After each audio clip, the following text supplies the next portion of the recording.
ಎಲ್ಲರಿಗೂ ನಮಸ್ಕಾರ. ಮತ್ತೊಂದು ವಿಡಿಯೋಗೆ ಸ್ವಾಗತ. ಬಿಗ್ ಬಾಸ್ ಮನೆಯಲ್ಲಿ ಪ್ರತಿ ವಾರ ಕೊಡೋ ಟಾಸ್ಕ್ ಬೇರೆ, ಈ ವಾರ ಕೊಟ್ಟಿರೋ ಟಾಸ್ಕ್ ಬೇರೆ. ಟಿಕೆಟ್ ಟು ಫೈನಲ್ ಪ್ರತಿಯೊಬ್ರು ಇಂಡಿವಿಜುವಲ್ ಆಗಿ ಗೇಮ್ ಆಡಲೇಬೇಕು. 8 ಜನ ಇದ್ರೆ 8 ಜನಕ್ಕೆ ಟಾಸ್ಕ್ ಆಡಕ್ಕೆ ಅವಕಾಶ ಕೊಡ್ತಾರೆ ಬಿಗ್ ಬಾಸ್. ಈ ಅವಕಾಶದಲ್ಲಿ ಅವ್ರ ಜೊತೆಗೆ ಇನ್ನ 3 ಜನ ಸೆಲೆಕ್ಟ್ ಮಾಡ್ಕೋಬೇಕು. ಅದ್ರಲ್ಲಿ ಬಂದ್ಬಿಟ್ಟು ಮೊದಲೇದಾಗಿ ನಮ್ರತವ್ರಿಗೆ ಅವಕಾಶ ಕೊಡ್ತಾರೆ. ಆ ಅವಕಾಶ ಕೊಟ್ಟಾಗ ಅವರು ವರ್ತೂರ್ನ, ಸಂಗೀತನ, ಪ್ರತಾಪನ ಸೆಲೆಕ್ಟ್ ಮಾಡ್ಕೊಂತಾರೆ. ಈ ಟಾಸ್ಕ್ ಅಲ್ಲಿ ಗೆದ್ದಿದ್ದು ಮಾತ್ರ ವರ್ತೂರ್ ಅವರು 100 ಪಾಯಿಂಟ್ ಸಿಗುತ್ತೆ. ಇನ್ನ ಸೆಕೆಂಡ್ ಟಾಸ್ಕ್ ಬಂದ್ಬಿಟ್ಟು ತನೀಶ್ ಅವ್ರು ಕೊಡ್ತಾರೆ. ತನೀಶ್ ಅವರು ಕಾರ್ತಿಕ್ ಅವ್ರನ್ನ, ನಮ್ರತ ಅವ್ರನ್ನ ತುಕಾಲಿನ್ ತಗೊಂತಾರೆ. ಈ ಟಾಸ್ಕ್ ಅಲ್ಲಿ ಗೆದ್ದಿದ್ದು ಮಾತ್ರ ತನೀಶ್ ಅವರೇ.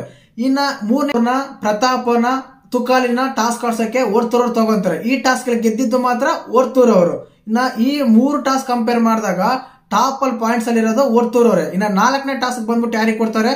ಪ್ರತಾಪ್ ಚಾನ್ಸ್ ಕೊಡ್ತಾರೆ. ಪ್ರತಾಪ್ ಕೂಡ ವರ್ತೂರ್ ಅವ್ರನ್ನ ಸೆಲೆಕ್ಟ್ ಮಾಡ್ತಾರೆ, ಸಂಗೀತ ಸೆಲೆಕ್ಟ್ ಮಾಡ್ತಾನೆ, ನಮ್ರತ ಸೆಲೆಕ್ಟ್ ಮಾಡ್ತಾರೆ, ಇನ್ಕ್ಲೂಡಿಂಗ್ ಪ್ರತಾಪ್. ಈ 4 ಟಾಸ್ಕ್ ಗಳಲ್ಲಿ 2 ಟಾಸ್ಕ್ ಗೆದ್ದಿರೋದು ವರ್ತೂರ್ ಅವರು, ಇನ್ನೂ ಪಾಯಿಂಟ್ಸ್ ಟಾಪ್ ಅಲ್ಲಿ ಇದ್ದಾರೆ.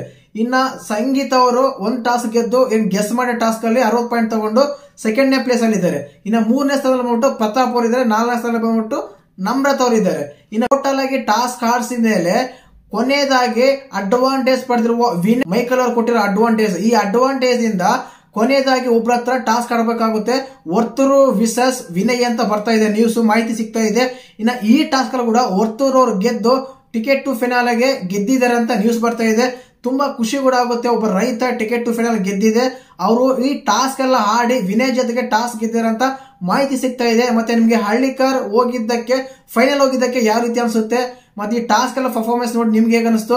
ಖಂಡಿತವಾಗ್ಲೂ ಮಾಹಿತಿ ಸಿಗ್ತಿರೋದು ಮಾತ್ರ ವಿನಯ್ ವಿರುದ್ಧ ಗೆದ್ದು ಹಳ್ಳಿಕರ್ ಒಡೆಯನೋ ವರ್ತೂರ್ ಸಂತೋಷ್ ಅವರು ಟಿಕೆಟ್ ಟು ಫೈನಲ್ ಟಿಕೆಟ್ ತಗೊಂಡಿದ್ದಾರೆ ಅಂತ ಮಾಹಿತಿ ಸಿಗ್ತಾ ಇದೆ. ಮತ್ತೆ ಇದ್ರ ಬಗ್ಗೆ ನಿಮ್ಗೆ ಹೇಗೆ ಅನ್ಸುತ್ತೆ ಅಂತ ಕಮೆಂಟ್ ಮಾಡಿ.